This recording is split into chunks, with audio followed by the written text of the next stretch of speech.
선지서 19번째 시간 다니엘서를 오늘 보게 됩니다. 이제 다니엘서와 학개, 스가랴, 말라기 이렇게 세 권을 보면은, 다니엘을 포함해서 네 권을 보면은 선지서 연구가 맞춰질 것 같습니다. 자, 먼저 보시면 다니엘의 이름의 뜻이 하나님은 심판자이시다 라는 뜻이에요. 왜 이름이 이 뜻이 맞는지를 앞으로 이 다니엘서를 공부해 가면서 아마 이 이름이 딱 맞는 이름이구나 라는 것을 알 수가 있을 것입니다. 자, 다니엘이 살았던 시대에 대해서는 1장 1절에서 2절에 이렇게 가르쳐 주고 있어요. 자, 유다왕 여호야김이 다스린 지 3년이 되는 해에, 지금 이때는 왕이 누굽니까? 여호야김 왕이라고 했어요. 이 여호야김이 다스린 지 3년째에 바벨론 왕 느부갓네살이 예루살렘에 이르러 성을 에워쌌더니, 자, 이때는 언제입니까? 바벨론 1차 침공이에요. 바벨론이 맨 먼저 침공했을 때, 총 3차 침공 가운데 1차 침공의 때가 여호야김 때인 것입니다. 이때 주께서 유다왕 여호야김과 하나님의 전그릇 얼마를 그의 손에 넘기심에 그가 그것을 가지고 신할 땅 자기 신들의 신전에 가져다가 그 신들의 보물 창고에 두었더라 그랬습니다.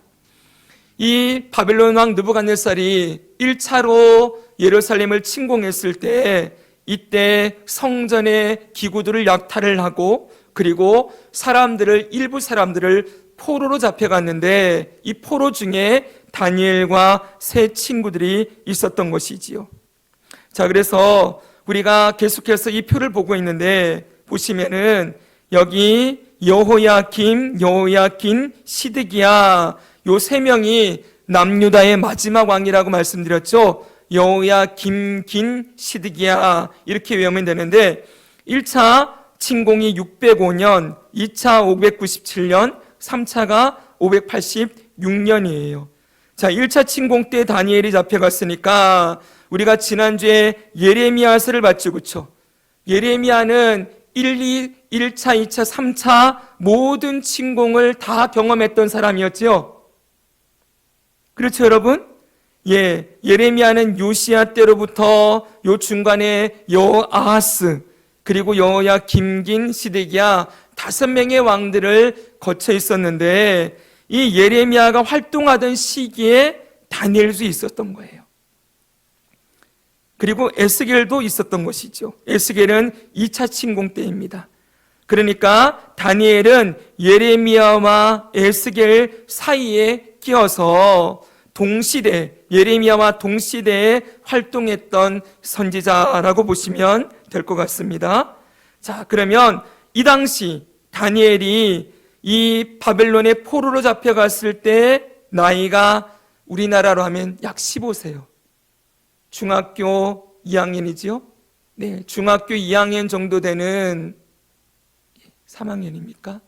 네, 2학년이죠. 네. 2학년쯤 되는 그 나이 때 이제 이 친구들과 함께 잡혀갔고, 에스겔은 여러분 이 당시 다니엘이 잡혀갈 당시에 에스겔은 18세 정도, 18살이었대요.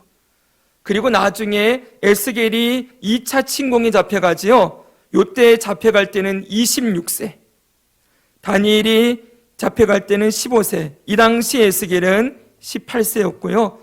그리고 나중에 에스겔은 30세 때 하나님의 말씀을 받게 되어져요. 그러니까 한창 청년기에 이들은 나라가 망하고 수많은 가족들과 친독들, 친구들이 포로로 잡혀가고 죽임을 당하는 그 참혹한 현장을 지내었던 사람들이라고 보면 되겠습니다. 자, 그러면 이때 다니엘이 바벨론으로 잡혀갔는데, 여러분 이게 바벨론 지도예요. 여기 보시면은 티그리스 강, 유프라테스 강이 이렇게 흐르고 있고요. 여기가 바벨론입니다. 이 갈대아 우르에서 시작된 이 갈대아 사람들이 위쪽으로 넘어와서 여기 니느웨가 여기 있거든요.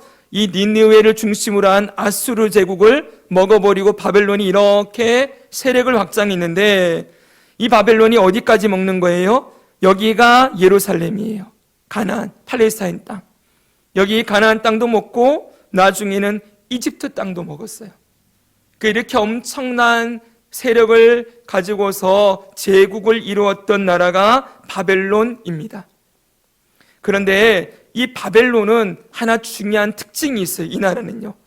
우리가 알기로 북이스라엘은 이 니느웨를 중심으로 한 아수르 제국에 의해서 무너졌다고 했잖아요. BC 722년에 무너졌고 바벨론이 남유다를 무너뜨린 데는 605년부터 586년이에요. 그러니까 약 100여 년 전에 북이스라엘을 무너뜨렸던 이 아수르 제국하고 바벨론 제국하고는 둘 다 제국입니다. 제국이라는 것은 뭐예요? 나라를 집어삼키는 그러한 제국이 그 나라였다는 것이지요. 근데 이 아수르 제국과 바벨론 제국의 차이가 있어요. 뭐냐면은 포로 정책의 차이예요. 아수르 제국은 포로들을 잡으면 뭘 했는지 아십니까? 본국으로 끌고 갔어요. 끌고 가서 본국에서 이 여인들을 본국의 아수르의 남자들과 다 이렇게 맺어줘서 혼혈 민족을 만들어버리는 것이 아수르의 정책이었어요.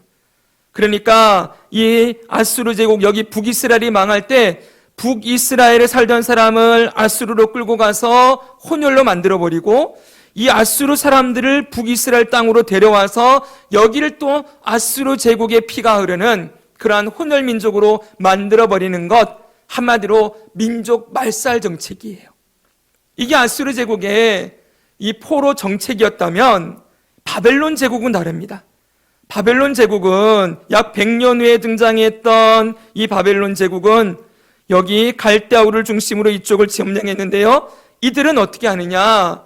이 나라가 워낙 커지잖아요. 그렇죠? 각 나라 사람들이 다 들어오게 되지 않습니까? 이들을 전부 한 문화와 민족으로 한 핏줄로 묶어버리는 게 아니고 그 나라를 그대로 인정해 주는 거예요. 그 나라의 문화, 그 나라의 언어, 심지어는 종교까지도 일부 허용을 해주는 거예요. 왜냐하면은 다민족 사회가 되었기 때문에 이 다민족 사회를 다스리려면 어떤 게 더 편하겠어요? 하나로 묶어버리는 것보다 그들을 우리나라로 편입시켜서 그들을 우리나라의 언어와 문화와 질서를 가르쳐주고 그들을 통하여 이 바벨론 제국에 함께 복종하게 만드는 그런 정책을 사용했다는 것이죠. 그래서 남유다 왕국에 있던 다니엘과 세 친구, 그리고 나중에 에스겔, 여호야긴 이런 왕과 선지자들이 잡혀갔는데 그 나라에서 어떻게 사는 거예요? 만약 아수르 제국이었다면은 어떻게 합니까? 그들이 완전히 나라의 정체성과 그 나라의 국민성을 다 잃어버리고 아수르 제국의 나라의 백성으로 살아야 되는데 이들이 이 땅에 가서도, 바벨론 땅에 가서도 여전히 유대인으로 살 수가 있는 거예요. 그래서 우리가 아는 대로 1장을 보면은 다니엘이 세 친구와 함께 왕궁에 들어가서 그 나라의 교육을 받고 나중에 그 나라의 지도자들이 되는 걸 볼 수 있지요. 네, 그게 바로 바벨론 제국의 포로 정책이었다는 것입니다. 자, 그러면 이제 그것을 우리가 알고 다니엘서의 구조를 한번 보시겠습니다. 자, 구조를 보면은 구조가 이렇게 되어 있어요. 다니엘서는 크게 두 덩어리로 되어 있습니다. 1장과 6장이 한 덩어리고요. 그 다음에 7장과 12장이 한 덩어리예요. 근데 1장과 6장은 이방인의 포로가 된 다니엘과 세 친구가 믿음을 지키며 살아간 이야기. 이거는 실제로 일어났던 사건의 기록입니다. 그런데 주인공이 누구예요? 다니엘과 세 친구. 이들이 이방인의 땅에서 어떻게 믿음을 지키며 살아갔는지 그걸 보여주면서 그들을 끝까지 보호하시고 지키시는 하나님의 전지전능하심과 구원하심을 보여주고 있어요. 자, 그런데 7장부터 딱 들어가면은 완전히 분위기가 바뀝니다. 7장부터는 다니엘에게 보여준 환상이 나와요. 전부 예언이에요, 여기는요. 예언과 묵시, 이런 것으로 여기는 다 채워져 있어요. 그러니까 여기는 읽으면은 이게 무슨 내용인지 잘 모를 만큼 환상을 본 이야기로 12장까지 가득 차 있는 거예요. 그래서 이 부분을 해석하는 게 참 어렵기도 합니다. 그런데 오늘 이 부분을 중점적으로 좀 보게 될 거거든요. 여기는 뭐가 나오느냐? 세계 만국과 하나님의 미래의 계획, 이것이 나옵니다. 여기는 세계 만국의 역사와 하나님이 어떻게 이 미래를 이끌어 가실 것인가 라는 것을 아주 분명하게 보여주고 있는 중요한 부분이라고 할 수 있을 것입니다. 자, 그러면 넘어가서 우리가 다니엘서 보면은 아주 중요한 사건들, 우리가 잘 알고 있는 이야기들이 나오죠. 그렇죠? 네, 대표적인 이야기만 적어봤어요. 1장에 가면은 왕의 진미를 거부했던 사건 나오지요? 2장에 가면은 느부갓네살의 꿈이 나옵니다. 그래서 이 꿈을 다니엘이 해석함으로 총리가 되는 사건이 나오지요. 3장에 가면은 다니엘의 세 친구가 왕의 신상에 절하기를 거부해서 풀무불에 들어갔다가 살아나온 이야기 3장에 나오지요. 그리고 5장을 가면은 아주 유명한 사건이 있잖아요. 벽에 글씨가 쓰여지는 사건. 메네 데겔 우바르신. 이때가 이 바벨론 제국의 마지막 왕 벨사살 왕 때 나라가 망하게 되는 예언을 보여줬던 그 사건. 그리고 5장을 가면은 사자굴 속에 빠진 다니엘, 이렇게 돼 있죠. 6장입니다. 6장이에요. 네. 자, 우리가 하나 알아야 될 것은 이 5장과 6장의 간격이에요. 5장과 6장은 나라가 바뀌어요. 여기 1장에서 5장까지는 어느 나라냐면요, 바벨론이에요. 바벨론 제국 때 일어났던 사건이고요. 6장은요, 페르시아예요. 바사 제국입니다. 바사 제국 때 일어났던 이야기가 바로 6장이라는 거예요. 자, 그러니까 이 다니엘은 제국이 바뀌는 역사를 직접 몸소 경험했던 사람이에요. 어떻게 보면은 정말 파란만장한 인생이지요. 자기 나라가 망하는 거 봤고 이방 나라 바벨론으로 갔는데 또 바벨론이 무너지고 바사 제국이 들어서는 사건까지 경험했던 사람입니다. 근데 중요한 건 이 다니엘이 바벨론 때도 총리가 되었지만 그 다음에 바사 제국 페르시아 시대 때도 총리가 되었다는 거죠. 그렇죠, 여러분? 네, 이게 아주 중요한 하나님의 주권과 섭리 속에 있었다는 것을 조금 있다가 우리가 보게 될 거예요. 자, 우리가 우선 이렇게 생각하고 그 다음 넘어가면은 다니엘서의 이제 주제입니다. 이 주제를 생각할 때 우리가 이런 생각해 봐야 돼요. 같이 한번 읽어주세요. 하나님은, 시작.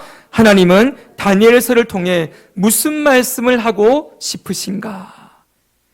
항상 우리가 성경을 볼 때마다 주목해야 될 것은 이 말씀은 인간이 기록자이긴 하지만 원저자는 성령 하나님이시죠.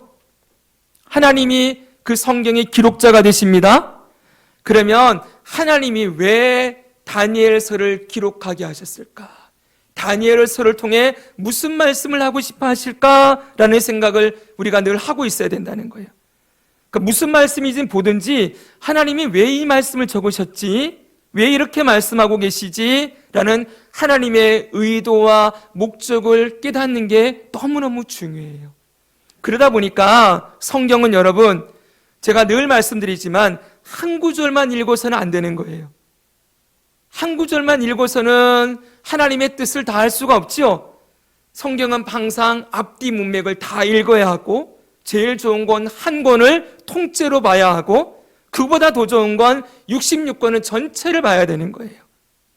그래야 앞뒤를 다 알아야 왜 요 지점에서 이 말씀을 하고 있는지를 깨달을 수 있겠지요. 그래서 한 절 한 절 보는 것도 중요하지만 그러면 자의적인 해석이 될 수 있어요. 내 마음에 맞게 그냥 이 말씀을 왜곡할 수 있는 거죠. 그런데 우리 사람들의 말도 처음부터 끝까지 다 들어봐야 안다 그러잖아요. 중간에만 빼서 들으면 오해할 수 있겠지요. 그래서 하나님의 말씀을 읽을 때에도 문맥을 보고 전체의 흐름 가운데 이 말씀들을 이해하는 건 너무너무 중요하다고 할 수가 있을 것입니다. 그러면 하나님이 왜 다니엘서를 쓰게 하셨고 이 시대에 이 말씀을 주셨을까 했더니 다니엘서의 주제도 여전히 선지서의 주제 안에 들어가 있다는 걸 우리가 잊으면 안 돼요. 자, 선지서의 주제 5가지 같이 한번 읽겠습니다. 시작. 이스라엘의 죄를 깨닫게 함, 회개를 촉구함, 심판하시나 구원하신다, 메시아 구원자가 올 것이다, 세상 나라는 망하고 하나님의 나라만 영원하다. 아멘. 자, 이 5가지 주제에서 우리가 그동안 선지서들을 보면은 좀 그 선지서들마다 집중적으로 더 보게 되는 주제들이 있었지요? 네. 그렇죠, 여러분? 네.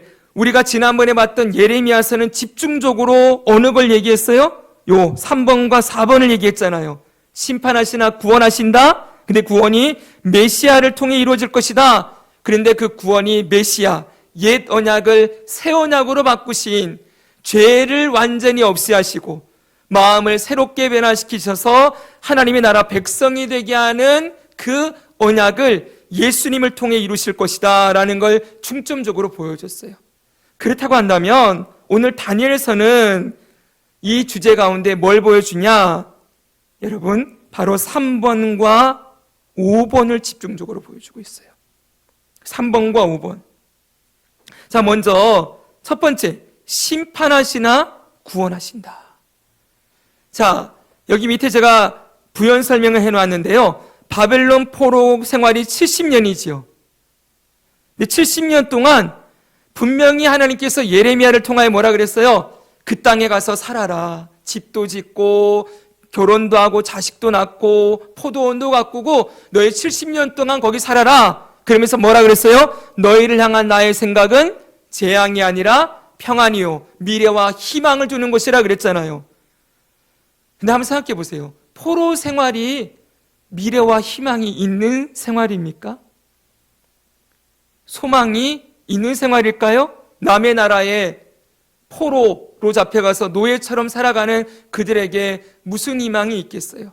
그런데 하나님이 이 포로 생활 70년 동안 내가 너희와 함께 할 거야, 내가 너희를 지켜주고 있을 거야, 나는 너희를 끝까지 구원할 거야 라는 걸 누구를 통해 보여주느냐? 다니엘을 통해 보여준다는 거예요. 아주 중요한 메시지예요. 다니엘이 바벨론과 페르시아의 총리가 되었잖아요. 네, 여러분 생각해 보세요. 우리나라 사람이 다른 나라에 우리가 포로 잡혀갔는데 우리나라 사람이 총리가 되어 있는 거예요. 국무총리가. 그러면 나라의 정책이 어떻게 될까요? 아무래도 우리나라를 보호하는 정책을 쓰려고 하겠지요. 네, 이 다니엘이 바벨론의 총리가 되어 있다는 것은 그 당시 포로로 잡혀간 유대인들에게, 남유다 백성들에게 너무나 큰 소망이었을 거예요. 그렇지 않겠습니까? 네. 근데 그 다니엘이 페르시아 제국에도 총리가 돼버려요. 나라가 뒤바뀌었어요. 완전히 이제 막 천지개벽이 일어나서 바벨론이 무너지고 이 주인이 바뀌었는데 새로운 주인이 왔는데도 또 총리가 돼요, 바벨론이. 이건 누가 하신 일이라고 볼 수밖에 없어요. 하나님이 하신 일이지요. 하나님이 지금 보여주는 거예요. 내가 너희 끝까지 붙들어 줄 거야. 내가 너희 보호해 줄 거야. 나는 전지전능한 하나님이야 라는 것을 그들에게 보여주므로 하나님의 계획이 구원에 있다는 것을 그들에게 각인시키는 아주 중요한 메시지였다는 것이지요. 멋지죠, 여러분? 네, 바로 그걸 보여주고 있는 거예요. 그러면서 다니엘과 세 친구가 다음번에도 얘기하겠지만 그 땅에 있으면서도 뭘 해요? 믿음을 지키죠. 그렇죠? 그렇죠, 여러분. 하나님을 향한 믿음을 지키잖아요. 바로 뭘 보여주고 싶어 해요? 너희가 어느 땅에 있든지 어떤 상황에 있든지 믿음으로 나를 끝까지 신뢰하고 나를 찾고 부르면 나는 끝까지 너희를 구원하는 그 손길을 결코 거두지 않을 것이다. 성도는 믿음으로 산다. 하나님의 백성은 믿음으로 산다는 걸 이들에게 교훈하기 위하여서 다니엘서를 보여주고 있는 거라고요. 이 다니엘서는 여러분 지금 우리 시대에도 동일하겠지요? 우리도 다니엘과 새 친구와 같은 삶의 환경들을 경험할 때가 있겠지요. 포로된 것 같고 억압받는 것 같고 도저히 벗어날 수 없을 것 같은 사방이 벽으로 둘러싸인 것 같은 상황 속에서도 우리는 뭘 하고 있으면 되는 거예요? 하나님을 신뢰하고 그분을 끝까지 믿고 붙들며 나아가는 것, 그것이 바로 하나님의 구원을 경험하는 복된 삶이라는 것을 가르쳐주는 아주 중요한 메시지가 되는 것이지요. 그런데 이건 표면적인 이유예요. 1장부터 6장까지 보면 표면적인 이유인데 거기서 더 깊이 들어가면 아주 중요한 메시지 두 번째가 나와요. 우리 같이 한번 읽겠습니다. 세상 나라는 시작. 세상 나라는 망하고 하나님의 나라만 영원하다. 하나님은 모든 나라와 역사의 주관자이시다. 이걸 보여주고 있는 거예요. 자, 지금 다니엘과 세 친구가 잡혀가 있는 나라는 바벨론 제국이지요. 우리가 하박국서부터 예레미야서까지 그 이스라엘 백성들이 외쳤던 외침이 있다 그랬잖아요. 하나님, 어떻게 저 악한 바벨론을 데려다가 우리를 심판할 수가 있습니까? 이게 정당합니까? 라는 질문을 던졌다고 했어요. 기억나시지요? 근데 하나님이 그에 대한 해답이 뭐였어요? 바벨론도 무너질 것이고 세상 나라는 무너질 것이다 라는 얘기를 계속 해주셨잖아요. 바로 그 메시지를 직접 눈에 생생하게 보여주고 있는 거라고요. 바벨론 무너진다 그랬더니 진짜 무너지는 걸, 하나님이 어떻게 무너지는지, 그리고 세상 나라가 어떻게 망하게 되는지를 생생하게 기록으로 적어서 들려주어라 라고 쓴 메시지가 다니엘서였다는 거예요. 그러니까 우리가 지금 선지서를 계속 보고 있는데 조금씩 확장돼요. 그렇죠? 하나님이 하고 싶은 이야기가. 처음에는 앞에 선지서들은 뭘 얘기했어요? 이스라엘이 심판을 당해야 되는 이유를 설명했어요. 이스라엘의 죄를 고발하는 게 주로 나오는 주제였지요.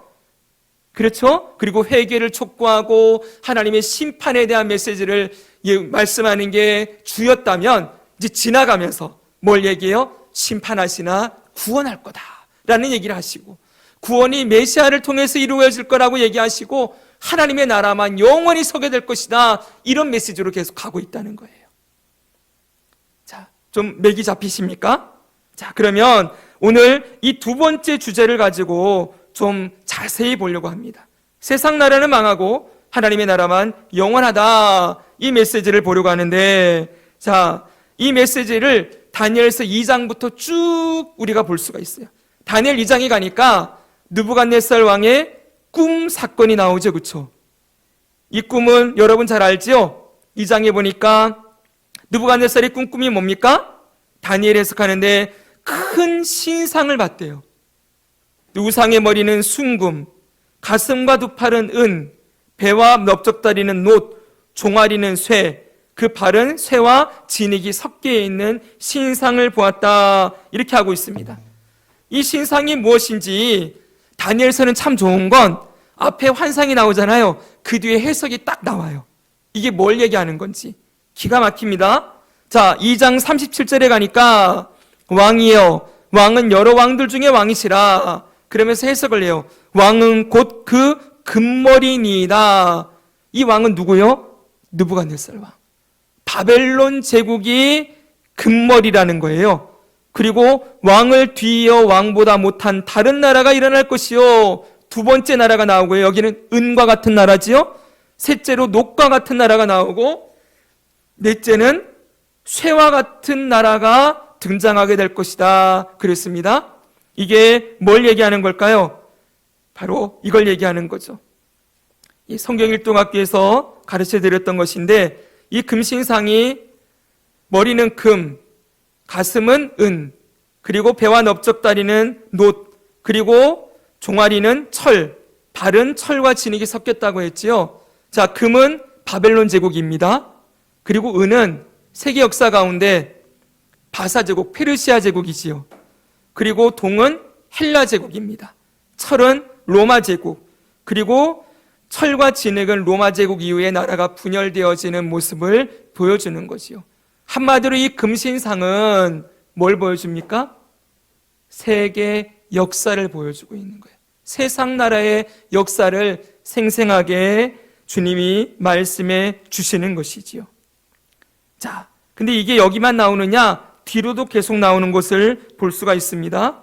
그런데 중요한 건 이 세상 나라를 얘기하고 난 다음에 꼭 그 다음에 붙여지는 말씀이 있다는 거예요. 자, 금신상 사건의 핵심은 이걸 말씀하고자 하는 게 아니에요. 세상 나라는 이렇게 흘러갈 텐데 그 다음에 무슨 일이 있냐, 이걸 말씀하고 싶어 한다는 거예요. 자, 우리가 주제가 뭐라 그랬어요? 세상 나라는 망하고 하나님의 나라만 영원하다 했잖아요. 하나님의 나라만 영원하다는 것을 바로 말씀해 주고 있어요. 자, 이 말씀을 같이 한번 읽겠습니다. 2장 34, 35절입니다. 시작. 또 왕이 보신즉 손대지 아니한 돌이 나와서 신상의 새와 진흙의 발을 쳐서 부서뜨리매 그때 새와 진흙과 녹과 은과 금이 다 부서져 여름 타작마당에 겨같이 되어 바람에 불려 간 곳이 없었고 우상을 친 돌은 태산을 이루어 온 세계에 가득하였나이다. 아멘. 자, 신상을 다 보여주고 난 다음에 이제는 등장하는 게 있는데 뭡니까? 손대지 아니한 돌이에요. 손대지 않았다는 게 뭘까요? 채석장에서 여러분 돌을 떼려면은 반드시 뭘 해야 될까요? 정과 망치가 있어야 되죠. 이걸로 돌을 깨야지만 돌이 떨어지잖아요, 그렇죠? 그런데 이 돌은 사람이 손을 안 댄 돌이래요.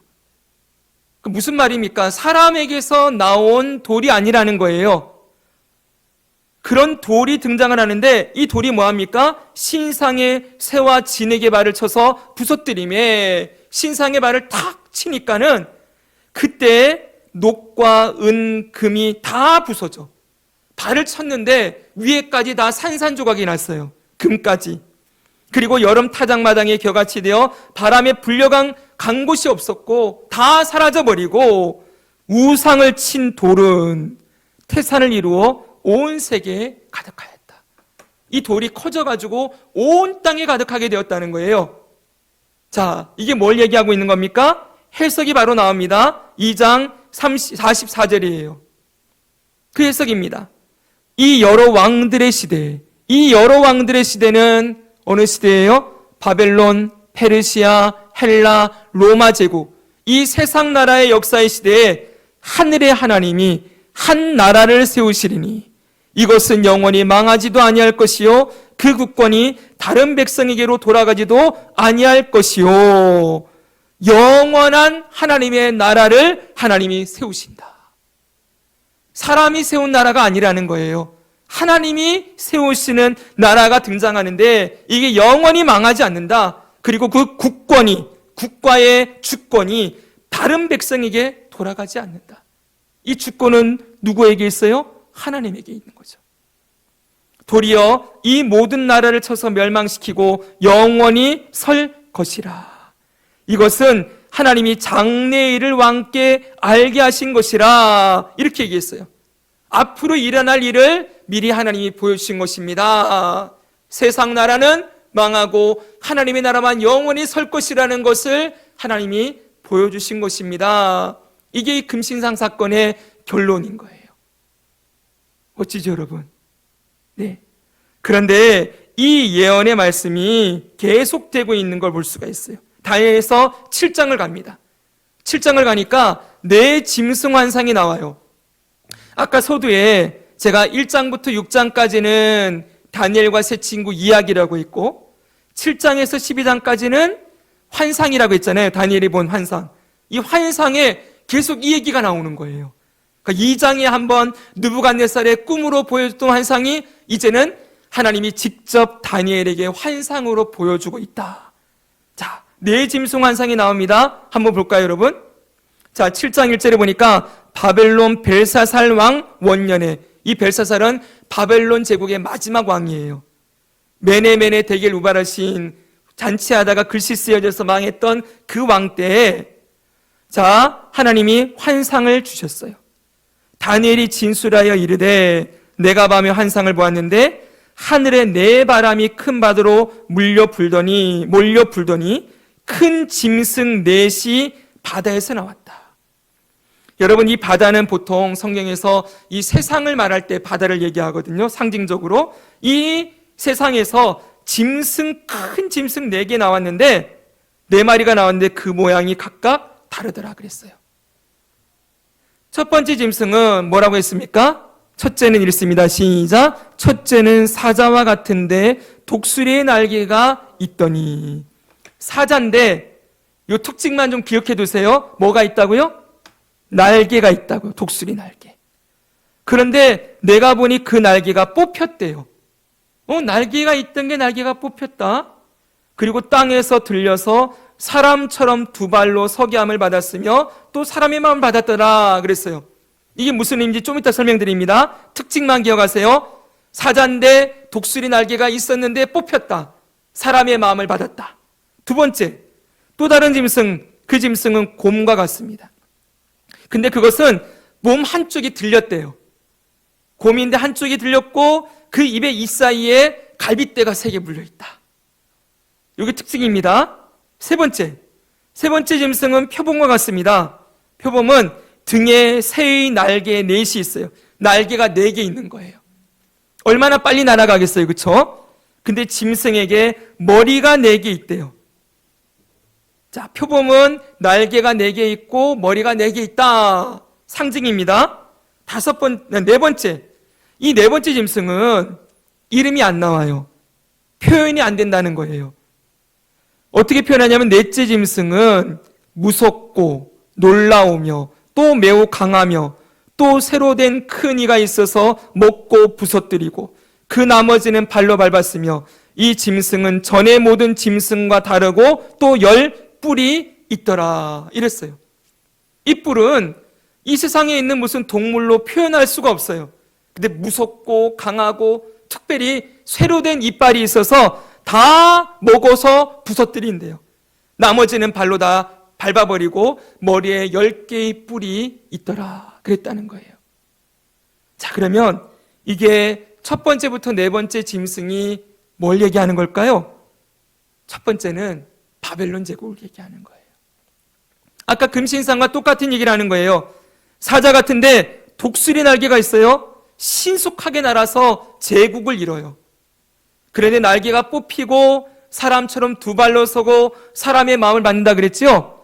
이게 다니엘서 4장에 가면은 느부갓네살 왕이 하나님께서 그를 치셔서 교만함을 치셔가지고 짐승처럼 7년 동안이나 헤매이고 다녔던 그 사건이 나오거든요. 하나님께서 그의 교만을 꺾어버리는 사건을 말씀해 주고 있는 거예요. 됐습니까? 그 다음에는요, 곰은요, 페르시아 제국입니다. 이게 몸 한쪽을 들었다고 했잖아요, 아까요. 이게 원래 페르시아 제국은 메데 바사 제국의 연합이에요. 근데 이걸 설명하려면 굉장히 복잡하고요. 두 나라가 아무튼 연합해서 시작했는데 나중에 메데가 사라지고 바사만 남게 돼요. 그러니까 메데 쪽이 기울어지면서 한쪽이 강하게 된 것을 이렇게 표현하고 있는 거고요. 갈빗대 입에 3개 물었다고 했잖아요. 이 페르시아 제국이 3제국을 먹었어요. 바벨론 제국, 애굽 제국, 리디아 제국. 그래서 갈빗대 3개라고 표현하는 거예요. 기가 막히죠, 성경이. 그 다음에 여러분 표범은 헬라 제국입니다. 여기는 날개가 4개 있대요. 엄청나게 빠른 거죠, 그렇죠? 이 헬라 제국은 좀 이따가도 얘기했지만 알렉산더 대왕이 세운 나라거든요. 그런데 엄청나게 빨리 알렉산더 대왕이 20세의 왕위에 등극했어요. 그리고 13년 동안 제국을 이뤘거든요. 나라들을 정복했는데 얼마나 빨리 나라들을 정복했는지 몰라요. 신속하게 날아가서 모든 나라를 정복하는데 나중에 머리가 4개라 그랬죠? 이 헬라 제국이 4개의 나라로 나눠지는 걸 표현하고 있는 거예요. 그 얘기는 조금 이따 또 할 겁니다. 그리고 4번째, 무섭고 강한 짐승은 로마 제국이겠지요. 무섭고 놀라우며 강하고 쇠로 된 이가 있고 이가 있어서 쇠로 된 이로 먹고 부서뜨리고 나머지는 발로 밟고 10개의 뿔이 있어요. 이 10개의 뿔이 있다는 것은 로마의 10대 황제 이렇게도 표현하고요. 그리고 이게 나중에는 이제 적그리스도까지 얘기를 하거든요. 이 얘기는 다음 주에 할 거예요. 적그리스도의 나라를 로마 제국으로 표현한 것이다 이렇게 얘기하기도 하는데, 그래서 다음 주에 좀 더 설명하겠습니다. 사람들이 이 말씀을 가지고 적그리스도의 나라는 10개의 제국을 연합시켜서 나라를 연합시켜서 그 10개 나라의 수장이 된 사람이 적그리스도가 될 것이다. 뭐 이렇게까지 얘기를 해요. 그러니까 다니엘서는 여러분 이중 렌즈가 있어요. 지금 이 나라의 역사도 얘기하지만 이 로마 제국 얘기할 때면 항상 로마 제국 이후를 얘기할 때면 항상 저 예수님이 오시는 종말 때까지를 보여주는 그런 기록들이거든요. 그래서 이걸 잘못 해석을 해가지고 예전에 EU 등장할 때 있죠. 유럽연합. EU가 등장할 때 한참 그랬어요. EU 연합이 적그리스도가 될 것이다. EU 연합의 나라들이 뭉치잖아요. 10개의 나라가 돼서 그 EU 연합의 수장이 적그리스도로 등장할 것이다. 이런 얘기 있었는데 지금 EU가 나라가 10개만 있는 게 아니죠. 20몇 개입니까? 30몇 개입니까? 나라가 엄청나게 뭉쳐졌잖아요. 그것도 아니다. 그래서 자꾸 이런 말씀들을 이 세상의 역사와 끼워 맞춰가지고 해석하려는 그런 경향들이 있는데 이게 전부 세대주의 종말론이라고 하는 사람들이 잘 하는 거예요. 잘못됐습니다. 자, 10개의 뿔이 있다는 것은 강력하다는 거예요. 성경의 10은 완전 수죠, 그렇죠? 아주 강력한 뿔은 능력이거든요. 힘을 가지고 그렇게 나라들을 정복할 것을 보여주고 있는 것이지요. 그래서 여러분 그런데 보십시오. 이게 바로 쭉 나오죠. 자, 이제 지도를 한번 봅시다, 여러분. 이게 지금 무슨 지도냐면 바벨론 제국이에요. 아까 처음에 봤던 여기 티그리스 유프라테스 강이 있고 여기 바벨론 제국이 여기 팔레스타인 먹고 여기 사마리 아라비아 땅 먹고 이집트까지 먹었습니다. 요 정도예요. 그런데 이 다음에 등장하는 나라가 어디라고요? 메데바사라고 있죠. 여기 메데라고 보이십니까? 이제 오른쪽으로 나라가 확장되어집니다. 자, 티그리스 유프라테스 강은 여기 있습니다. 여기가 바벨론 제국이에요. 바벨론 제국이 여기 먹었어요. 아까 지도로 하면, 그렇죠? 지금 페르시아는 어디까지 갑니까? 인도 옆에까지 가요. 이렇게. 엄청나지요? 바벨론은 요만큼, 페르시아는 이만큼. 자, 그래서 아까 전에 이빨에 3개 물었다고 했잖아요. 그렇죠? 네. 바벨론도 먹고 그 다음에 이집트도 먹고 다 먹었어요. 시리아도 먹고. 그 다음에는요. 이거는 헬라 제국입니다. 알렉산더 대왕이 이루었던 헬라 제국인데 요거 티그리스 유프라테스 강 여기예요. 그리고 아까 메데 페르시아가 한 요 정도거든요. 인도 여기 올 때까지 요 정도라면은 지금 헬라 제국은 이만큼이에요. 엄청나지요, 그렇죠? 그리고 그 다음에 로마는 어떻게 될까요? 로마는 여기 페르시아만이 있습니다. 여기 홍해 있고요. 여기 인도양이 있는데 자, 이게 어딜까요? 여기가 티그리스 유프라테스 강이거든요. 자, 이쪽이 아니고 이번에는 이쪽입니다. 이쪽으로 여기가 팔레스타인 땅인데 여기를 다 먹었어요. 이렇게요. 이집트가 여기 있습니다. 자, 아프리카 대륙부터 해가지고 쭉 유럽 지역, 이탈리아 저 위에까지 다 먹어버리는 엄청난 나라를 이루었지요. 자, 그러니까 지금 갈수록 강력한 나라들이 등장하고 있는 걸 우리가 확인할 수가 있겠지요. 자, 바로 이렇게 세상 나라가 이어져 갈 것을 내 짐승으로 표현해 주었다는 거예요. 자, 그런데 여기도 영원한 하나님의 나라가 등장합니다. 내 짐승을 얘기한 다음에 7장 9절부터 보니까 앞에는 내 짐승에 대한 이야기를 하고 내가 보니 왕좌가 놓이고 옛적부터 항상 계신 이가 좌정하셨는데 그의 옷은 희기가 눈 같고 그의 머리털은 깨끗한 양의 털 같고. 자, 보좌가 있습니다. 왕좌. 우리 지금 계시록에 하늘 보좌 봤잖아요, 그렇죠? 하늘에 보좌가 있습니다. 그리고 옛적부터 항상 계시니 영원하신 분이 거기 앉아 있는데 그 옷의 희기가 눈 같고 머리털은 양털 같대요. 순전하고 거룩하신 모습을 보여주는 거죠. 그의 보좌는 불꽃이요 그의 바퀴는 타오르는 불이며 불이 강처럼 흘러 그의 앞에 나오며 그를 섬기는 자는 천천히요. 여러분, 천천 그러면 누가 생각나요? 내 생물과 24장로들. 그렇죠? 그리고 그 앞에 모셔 선 자는 만만이며 심판을 베푸는데 책들이 놓였더라. 행위책, 요한계시록에. 지금 다니엘서의 요한계시록 얘기를 하고 있는 거예요. 멋지죠, 여러분? 이중렌즈라고 말씀드렸죠? 하나님의 나라까지 보여주고 있는 요한계시록까지 보여주는데 뭐 하는지 보십시오. 내가 또 밤 환상 중에 보니 인자 같은 이가, 인자 같은 이예요. 인자 같다라는 말은, 이 인자는 어질 인자의 사람 자자, 어진 사람이 아니라 그랬어요. 사람 인자의 사람 자자입니다. 사람처럼 보이는 이가 하늘 구름을 타고 와서 옛적부터 항상 계신 이에게 나아가, 이분은 성부 하나님이죠. 그 앞에 인도됨에 성자 예수님을 얘기하는 거예요. 그에게 권세와 영광과 나라를 주고 예수님의 나라가 세워지는 거죠. 모든 백성과 나라들과 다른 언어를 말하는 모든 자들이 그를 섬기게 하였으니 모든 나라 모든 민족이 예수 그리스도를 섬기게 된다는 거예요. 그의 권세는 소멸되지 아니하는 영원한 권세요, 그의 나라는 멸망하지 아니할 것이니라. 할렐루야. 네, 예수 그리스도를 통하여 이루어질 영원한 하나님의 나라를 지금 이렇게 보여주고 있는 거예요. 다니엘서에 이런 말씀이 있는 줄 모르셨죠? 네, 그냥 읽고 지나갈 때에는 이렇게 그냥 지나가요.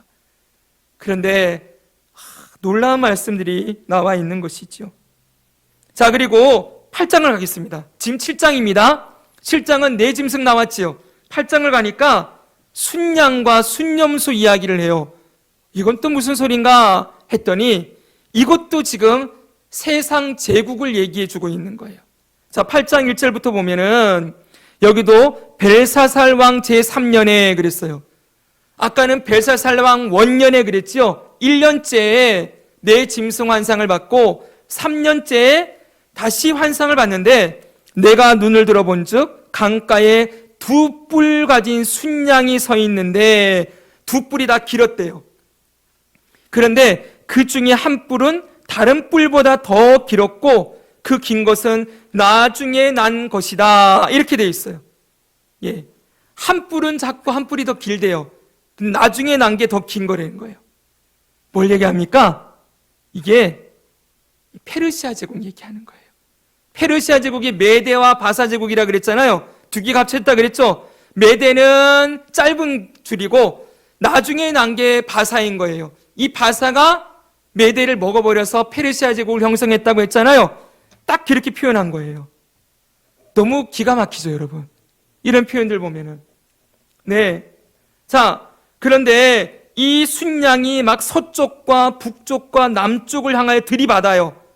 그것을 당할 짐승이 하나도 없고 그 손에서 구할 자가 없으므로 그것이 원하는 대로 행하고 강하여졌더라. 페르시아 제국이 막 나라들을 정복하는 장면을 묘사하고 있는 거지요. 그런데 그 다음에 숫염소가 나옵니다. 자, 내가 생각할 때 한 순염소가, 아까는 두 뿔을 가진 순양이었지요. 지금은 순염소가 서쪽에서부터 와서 온 지면에 두루다니며 다니되 땅에 닿지 아니하며 그랬어요. 땅에 안 닿는다. 이게 뭘까요? 우리 발이 안 보인다는 거예요. 너무 빨리 달려서. 아까 헬라 제국을 표현할 때 뭐라고 했어요? 등에 날개가 4개 있다고 했잖아요. 바로 그것처럼 그렇게 신속하게 가면서 나라들을 치는 거예요. 염소의 두 눈 사이에는 현저한 뿔이 있더라. 현저한 뿔이라는 건 아주 큰 뿔이 하나 있다는 거예요. 알렉산더 대왕을 얘기해요. 헬라 제국의 시조였던. 그리고 내가 본즉 그것이 순양에게로 가다가 그것을 쳐서 두 뿔을 꺾으나 순양에게는 그것을 대적할 힘이 없으므로 순양이 땅에 엎드러지고 짓밟혔다. 페르시아 제국을 무너뜨리는 헬라 제국, 알렉산더 대왕을 얘기하고 있는 거지요. 그렇죠? 근데 그 다음이 나와요. 이제는 순염소가 스스로 심히 강대하여 가더니 강성할 때, 자, 그 뿔이 같이 있습니다. 시작. 그 큰 뿔이 꺾이고 그 대신에 현저한 뿔넷이 하늘 사방을 향하여 났더라. 이렇게 되어 있어요. 자, 이번에는, 자, 절 보십시오. 아까는 헬라 제국 다음에 바로 뭐가 나왔어요? 로마 제국이 나왔지요. 그런데 이제는 조금 더 클로즈업을 시켜서 헬라 제국 이후에 로마 제국이 등장하기 전에 무슨 일이 있었는지를 보여주는 거예요. 조금씩 점점 더 확대해서 보여주는 거지요. 앞에는 지금 4개 나라씩만 보여줬는데 지금은 페르시아 제국과 헬라 제국을 보여주고 헬라 제국 그 다음에 있었던 이야기가 뭐라는 거예요? 헬라 제국이 4개로 쪼개진다는 거예요. 여러분, 자, 어떻게 쪼개지느냐? 자, 보십시다. 여기도 해석이 나옵니다. 8장 20절이에요. 앞에 순양, 순염소 얘기했는데 내가 본 바 두 뿔 가진 순양은 메대와 바사 왕들이요. 딱 나왔죠, 그렇죠? 그리고 털이 마른 순염소는 곧 헬라 왕이요. 그랬죠? 그 두 눈 사이에 있던 큰 뿔은 곧 첫째 왕이요. 헬라의 첫째 왕 누구? 알렉산더 대왕.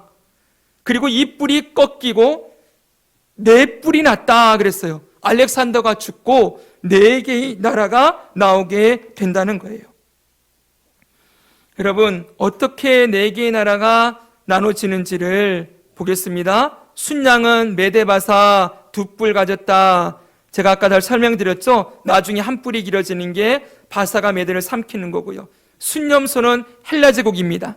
자, 보십시오. 얼마나 빠르게 다니는지 온 지면에 다니는데 땅에 닿지 않아요.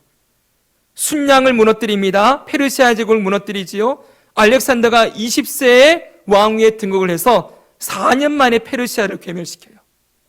24살짜리 왕이 페르시아 제국을 무너뜨리고요. 인도 접경까지 함락을 해서 헬라 제국을 만들어요. 그런데 가장 강성할 때 큰 뿔이 꺾여요. 알렉산더는 왕이 오른 지 13년 만에 33살의 나이로 전염병에 의해서 죽었다. 여러 가지 설이 있는데 어떻게 죽었는지 확실하지 않습니다. 아무튼 33살의 나이로 죽었는데 중요한 건 후계자가 없었어요.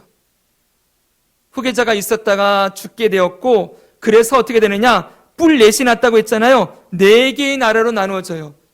그 헬라 제국의 4명의 장군이 이 헬라 제국을 나눠 가지는 거예요. 어떻게 나눠 가지는가? 이렇게 나눠 가져요. 여기 보십시오. 자, 여기 보시면은 이쪽 지역이 있습니다. 여기는 지금 유럽 지역이에요. 요 유럽 지역은 키산드로스라는 장군이 가져가고요. 그 다음에 여기 트라키라고 되어 있거든요. 트리스와 소아시아 지역은 리시마코프 장군이라는 사람이 가져요. 요 두 사람은 요 자그만한 걸 가지고 있어요. 그런데 여기 보십시오. 이만한 땅. 이걸 누가 가졌다고요? 셀루쿠스 장군. 그리고 여기 이집트 지역 있죠? 이집트 지역을 프톨레마이오스라는 장군이 가지게 되는 거예요.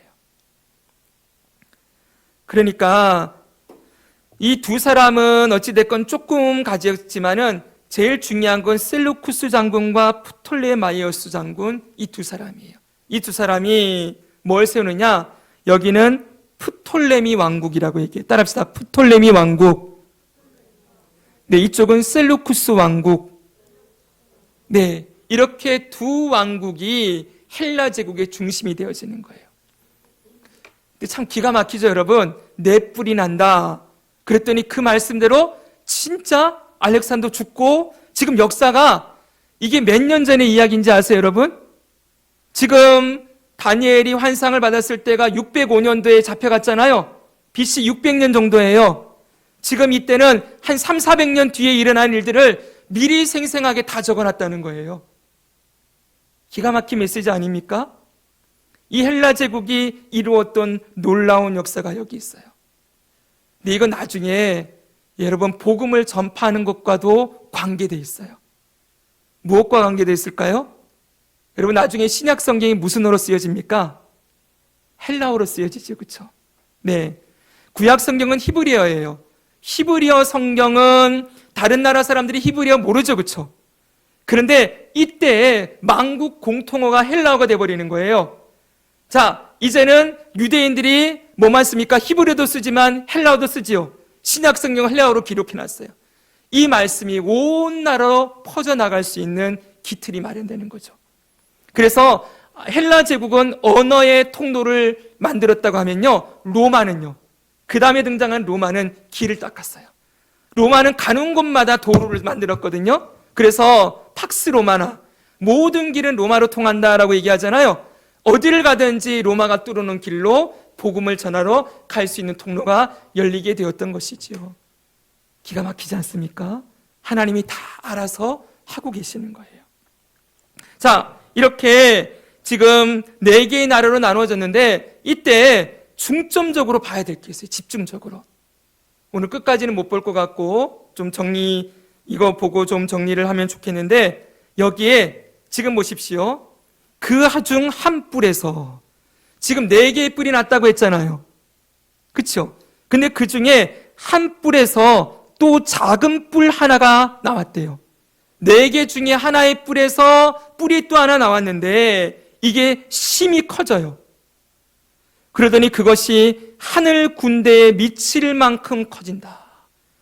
이 뿔이 하늘에 미칠 만큼 커져서 군대와 별들 중에 몇을 땅에 떨어뜨리고 그것을 짓밟고 또 스스로 높아져서 군대의 주제를 대적하며, 이 4개 나라 중에 한 나라에서 아주 강력한 군주가 나오는 거예요. 이 군주가 얼마나 커지든지 그 군대와 별들을 짓밟고 스스로 높아졌대요. 그리고 하는 일이 있어요. 같이 한번 읽겠습니다. 그에게, 시작. 그에게 매일 드리는 제사를 없애버렸고 그의 성소를 헐었으며 그의 악으로 말미암아 백성이 매일 드리는 제사가 넘긴 바 되었고 그것이 또 진리를 땅에 던지며 자의로 행하여 형통하였더라. 여기 보십시오. 그에게 매일 드리는 제사.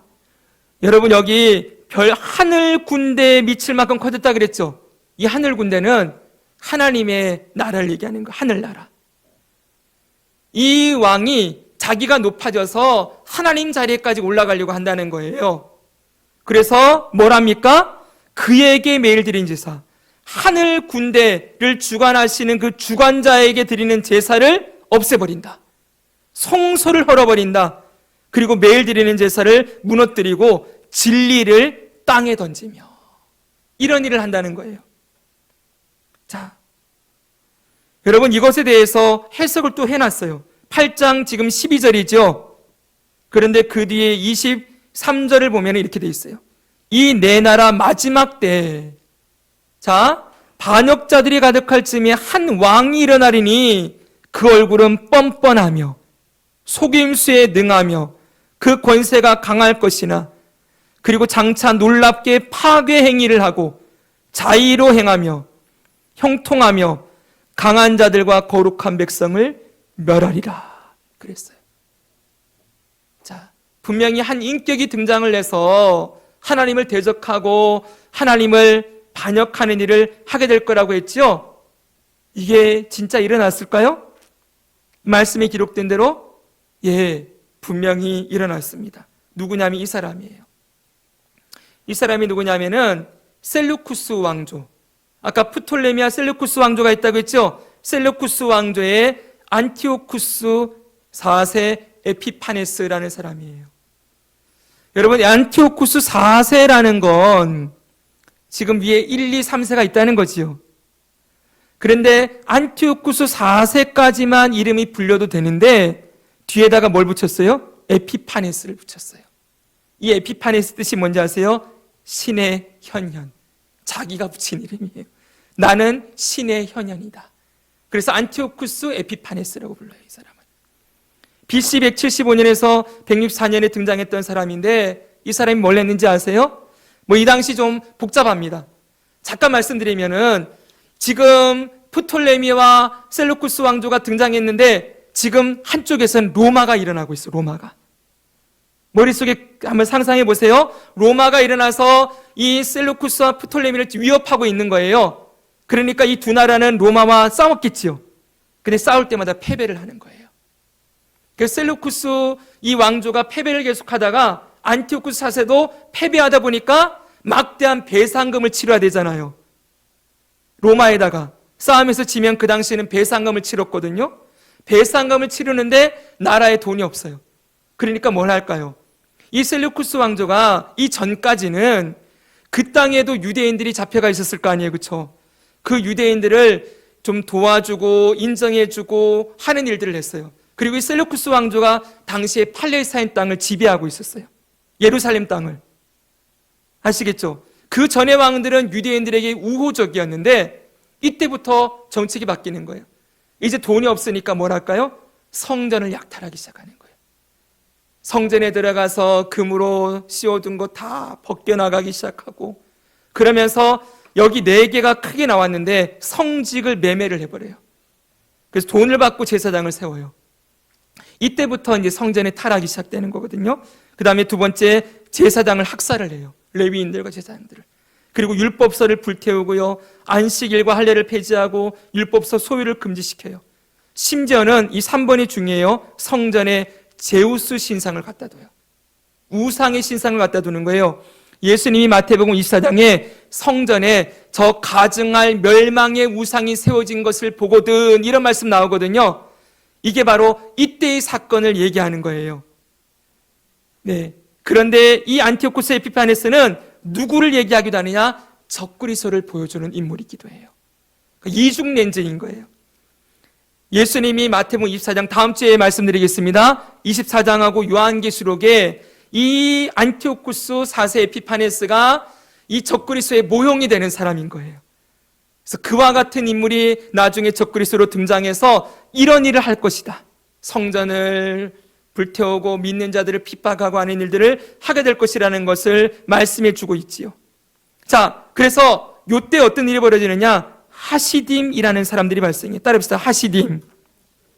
하시딤이 누구냐면 히브리어 헤세드라는 단어 있죠. 인자심, 신실하심, 여기서 나온 사람들인데 경건한 자들이에요. 이들은 그 핍박받는 상황에서도 율법을 주야로 묵상하면서 말씀을 지키고 경건하게 살고자 했던 사람들. 항상 핍박이 있으면 뭐가 있습니까? 타협하는 사람들이 있겠지요. 권력에 기대어서 믿음을 저버린 자들이 있었을 거 아니에요? 근데 이들은 믿음을 저버리지 않는 거예요. 그래서 이들을 바리새인들의 기원으로 보기도 해요. 바리새인들이 율법을 다 묵상하고 외우고 있었다고 했잖아요. 이 하시딤이 바리새인들의 기원이다, 이렇게 보는 견해들도 있어요. 어찌되었던 이 하시딤들은 순교자들이에요. 심지어는 안티오쿠스 4세가 한 자리에서 1000명을 죽이기도 했대요. 그래서 이렇게 핍박을 받다가 이제 마카비 혁명이라는 것이 일어나게 됩니다. 유대인들이 이 안티오쿠스 4세를 몰아내고 성전을 회복하는 거예요. 돼지 피로 더럽혀지고 우상의 신상으로 더럽혀진 이 성전을 회복하고 다시 믿음을 회복하는 그런 혁명이 이어지게 되는 역사로 나아가게 되는 것입니다. 이런 역사가 있은 다음에 뭐가 나오는 거예요? 로마가 지배하게 되는 것이죠. 자, 됐습니까, 여러분? 네. 자, 그러면 뒤에 부분은요, 다니엘서 11장도 나오는데, 여기는 다음 주에 볼게요. 여기 남방왕, 북방왕 나오는데, 이 남방왕이 뭐냐면, 프톨레미고요. 북방왕이 셀루쿠스 왕국. 이제는 11장에는 요 두 왕국을 집중적으로 보여주는 거예요.